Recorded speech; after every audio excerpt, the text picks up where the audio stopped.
Hey YouTube, this is Southern Prepper One. Show you what we've been doing today.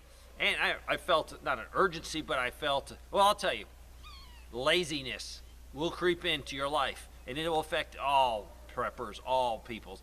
And we got a little lazy. We rotated some of our fuel, and this fuel is ethanol free. That's what I like to store. So it's hard to tell you what to do because you might be in the city, you might be in the suburbs, you might be in an area where you can't store a lot of fuel. So you have to decide what you want to do and what is your needs. If you have a bunch of generators, a bunch of pumps, gas-powered pumps, and all this other stuff, you need to store more than someone living in an apartment that has nothing to run off fuel other than his vehicles. So you decide what you want to do. I can't tell you what the answer is. It's an individual answer. I can just show you what I'm doing and why I'm doing it. So I store fuel. I've showed you that many times. The reason I'm trying to up my game is the Russian-Ukraine situation. The threat of a cyber attack against the United States is high. The chance of the grid going down if we do go into a conflict with Russia is high. That's from open sources and from people that I've been dealing with that are in the business of those areas. So I'm trying to top off everything, get everything to a level that I'm comfortable at. Let me show you the propane. I be honest, my son got a little lazy. And it's okay because we have a lot of tanks. We like the small tanks over a big tank. The reason is if you have one big tank and it has a hole in it or you develop a leak in it, you're going to waste all your product and you might not notice it. Or you might notice it, but in a worst case event, grid down or a natural disaster, you don't have the equipment to fix it. Yes, you can turn the valve off, but then can you use the fuel until you fix it? I like small containers. I was blessed to be able to get a lot of these for free. My buddy gave me this big 100-pounder because he couldn't lift it anymore to put in his truck. So I'm very appreciative of that. So we got any of the smaller tanks that we had. Our goal is to use wood. Wood is priority for heating the house. Wood is priority if the grid goes down for cooking. Anything you can do with wood. The reason is I can walk into the woods anywhere around here that's my property. Even without a chainsaw, I can get a lot of wood out of the ground. Things fall. The last snowstorm, a lot of little tree branches that were totally dead fell, and I could actually burn those if I just put them on my porch and let them dry a little bit. So wood is number one because it's readily available for most people. Most people can't walk out in the woods and find propane tanks. If you don't have the tank and someone has a supply, you're very limited. Just like fuel, I can't make fuel. Yes, you can if you are set up for it, but I am not set up for it, and I do not want to be set up for making either a diesel type of product or a gas product. I don't want to do it. I have enough things in my life to do, so I am concentrating on things that I want to do and things I can do. So I stockpile fuel. I have the ability to stockpile it safely.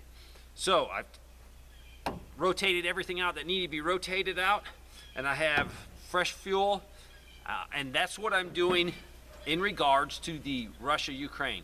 And really, this is things that needed to be done anyways for a natural disaster, another ice storm that hits our area, having the ability to have all this stuff back. Because if something happens, Russia-Ukraine, cyber attack, grid goes down, these are resources that I'm going to use very carefully. I'm going to get the biggest bang out of the buck. If I could do a task without using these resources, and I can use wood for even heating water and not use any type of propane water heater, I'm going to do that to let this last as long as possible.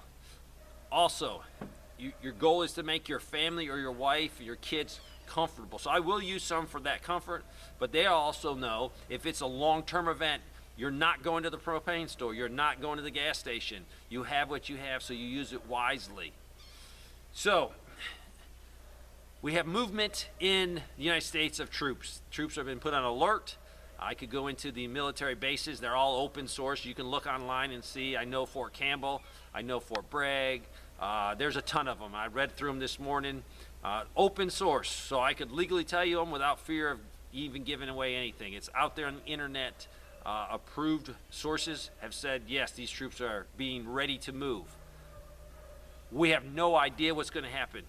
I will tell you this, though. I wish we were using that money to secure Ukraine's border to secure our border. Our border is wide open, and people are coming in illegally. They don't care about the borders. Also, we see the Pittsburgh, the bridge that collapsed. We have a lot of infrastructure in this country that is falling apart. So money that could be spent on that compared to Ukraine. So I'm topping off my food supplies, things that I look in there and say, oh, I'm a little short on that. Let me get some more of that. I'm doing that now so I don't feel guilty when I go to the store and I spend a few $100s in fear of other people going without, because there's plenty in the store now. You can just go, and there's many supermarkets to go to, and you can find what you need. So now is the time to stock up, not after we see dreaded news that, you know, Ukraine is being attacked by Russia and the United States have gotten involved and we've taken casualties. That's not the time to go get fuel, propane, and food. That's the time to work on other parts of your plan.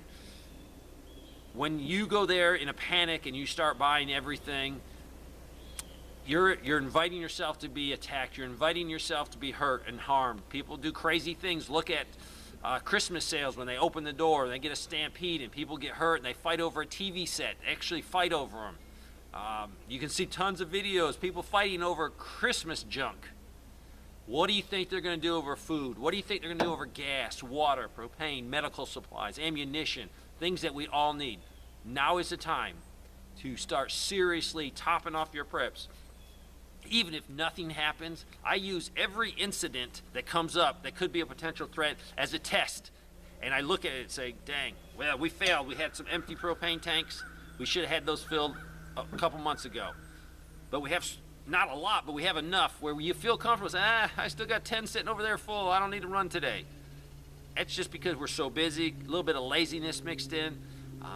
But recognize those problems. If you have some problems, you might say, well, I got some empty tanks. I have no money. That's not laziness then. That's just you don't have enough resources to take Federal Reserve notes and put into here and make it propane. But start preparing. It's not going to hurt. If you can afford it, use those Federal Reserve notes and buy something tangible, please. Thanks for watching.